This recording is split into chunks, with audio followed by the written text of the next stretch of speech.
So essentially it's the lining of the uterus that has got out of your uterus and is growing elsewhere. So it's growing on your bowel, or it's growing on other parts of your anatomy that it shouldn't be growing on. And it seems to be a bit unclear why it happens, why it causes some women pain. Other women have it, but it doesn't seem to cause them any trouble at all. For me, at times has been extraordinarily painful. When I had endometriosis before I had children, it felt to me like this must be as bad as childbirth, but I had no yardstick to measure it by. Having had 2 children now, I can tell you it is as bad as childbirth. So having to carry on with your normal life, do your job, sort everything out, do all the things that everyone has to do while dealing with that kind of level of pain is a not inconsiderable situation. The level of pain that you describe is astonishing.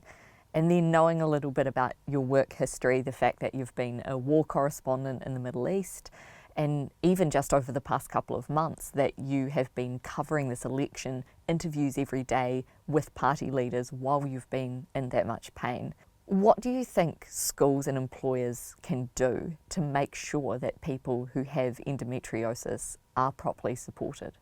Oh, that's really hard actually, because the last time that my pain was really bad, you're right, it was when I was being a war correspondent. And in some ways, it sounds ridiculous, but in some ways that almost made it easier because there was so much to do and so much to think about, and you were literally running around all the time. You sort of didn't have time to stop and think about the pain.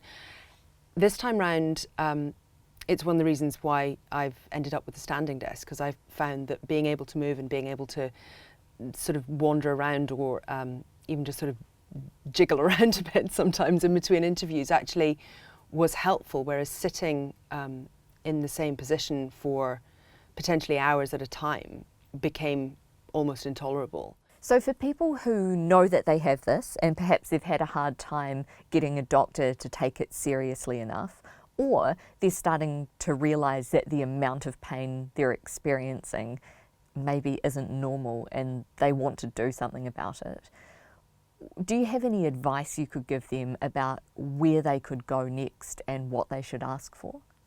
I guess I would say trust your instincts around this stuff. And I think you're right that you do.